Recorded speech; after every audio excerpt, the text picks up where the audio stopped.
નમસ્કાર. બોર્ડની પરીક્ષાઓ નજીક છે અને આજે આપણે વિજ્ઞાનના કેટલાક એવા મહત્વના કોન્સેપ્ટ્સને એકદમ સરળ બનાવવાના છીએ જે પરીક્ષામાં વારંવાર પૂછાય છે. તો ચાલો સાથે મળીને આ સફર શરૂ કરીએ. અત્યારે તો બસ આ જ સવાલ મનમાં ફરતો હશે, ખરું ને? પણ ચિંતા કરવાની બિલકુલ જરૂર નથી. સારી તૈયારી જ આત્મવિશ્વાસ વધારે છે અને આજે આપણે બસ એ જ કરવાના છીએ. તો આપણું આજનું મિશન એકદમ ક્લિયર છે. રસાયણશાસ્ત્ર, જીવવિજ્ઞાન અને ભૌતિકશાસ્ત્ર આ ત્રણેયમાંથી આપણે એવા 6 ટોપિક્સને ફટાફટ સમજી લઈશું જે પરીક્ષાની દ્રષ્ટિએ ખૂબ જ મહત્વના છે. તો શરૂ કરીએ? ચાલો આપણી શરૂઆત કરીએ રસાયણશાસ્ત્રના રસપ્રદ વિશ્વથી. અહીં આપણે પદાર્થોના કેટલાક ખાસ ગુણધર્મો અને તેમના વ્યવહાર પાછળનું વિજ્ઞાન સમજીશું. તો સૌથી પહેલાં આ ઉભયગુણી ઓક્સાઇડ છે શું? એને કેમિસ્ટ્રીની દુનિયાના સોશિયલ બટરફ્લાય કહી શકાય. કેમ? કારણ કે એ એસિડ સાથે પણ પ્રક્રિયા કરે છે અને બેઝ સાથે પણ. અને બંને સાથે પ્રક્રિયા કરીને બનાવે છે શું? ક્ષાર અને પાણી. સિમ્પલ. હવે આ બે નામ તો ખાસ યાદ રાખી લેજો, એલ્યુમિનિયમ ઓક્સાઇડ અને ઝિંક ઓક્સાઇડ.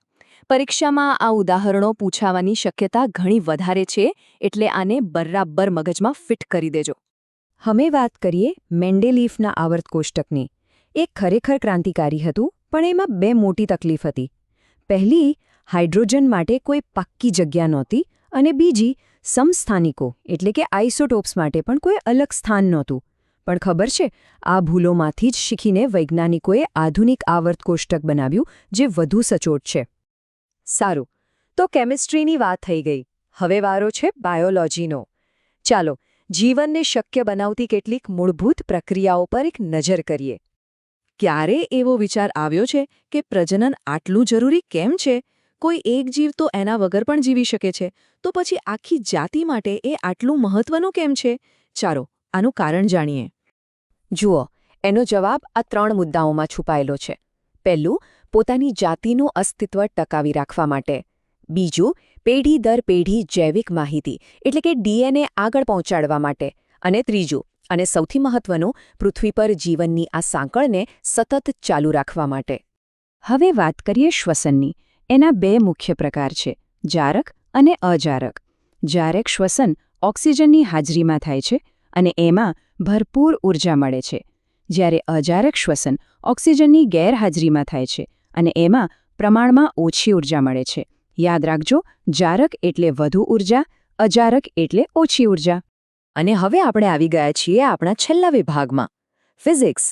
અહીં આપણે જોઈશું કે ભૌતિકશાસ્ત્રના નિયમો આપણી રોજિંદી જિંદગીમાં કેવી રીતે કામ કરે છે. ચશ્માના નંબર વિશે તો બધા જાણે જ છે ને? બરાબર ને? બસ એ જ છે લેન્સનો પાવર. લેન્સનો પાવર એટલે પ્રકાશના કિરણોને વાળવાની તેની ક્ષમતા.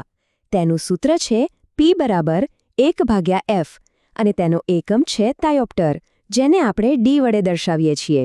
જેટલો પાવર વધુ એટલી પ્રકાશને વાળવાની ક્ષમતા વધુ. હવે સ્ક્રીન પર દેખાતા આ આંકડા પર બરાબર ધ્યાન આપો. 3380 ડિગ્રી સેલ્સિયસ. આટલા ઊંચા તાપમાનમાં તો મોટાભાગની ધાતુઓ પાણીની જેમ પીગળી જાય. પણ આ આંકડો એક ખાસ કારણસર ખૂબ જ મહત્વનો છે.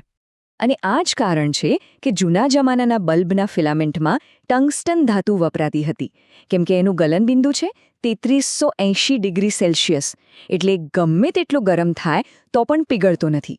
અને બીજું, આટલા ઊંચા તાપમાને એ બળી જવાને બદલે તેજસ્વી રીતે ચમકે છે અને આપણને પ્રકાશ આપે છે. તો આપણે 6 મહત્વના કોન્સેપ્ટ્સ તો સમજી લીધા, પણ હવે પરીક્ષામાં સારા માર્ક્સ લાવવા માટેની 2 ગોલ્ડન ટિપ્સ પર પણ એક નજર કરી લઈએ. આ 2 વાતો તો બરાબર યાદ રાખી લેજો. પહેલું, કેમિસ્ટ્રીમાં કોઈ પણ સમીકરણ લખો તો તેને હંમેશા સંતુલિત કરવાનું. અને બીજું, ફિઝિક્સમાં કોઈ પણ જવાબની પાછળ તેનો સાચો SI એકમ લખવાનું ક્યારેય ભૂલતા નહીં. આ નાની નાની બાબતોથી જ માર્ક્સ કપાય છે અથવા મળે છે. તો આપણે જોયું કે વિજ્ઞાન ગોખવાનો વિષય નથી, પણ આપણી આસપાસની દુનિયાને સમજવાની એક અદ્ભુત રીત છે. અંતમાં બસ એક સવાલ: વિજ્ઞાનનો કયો સિદ્ધાંત એવો છે જે તમને સૌથી વધુ પ્રેરણા આપે છે? આના પર વિચાર કરવાથી વિજ્ઞાન એક વિષય મટીને એક સાહસ બની જશે. પરીક્ષા માટે સૌને ખૂબ ખૂબ શુભેચ્છાઓ.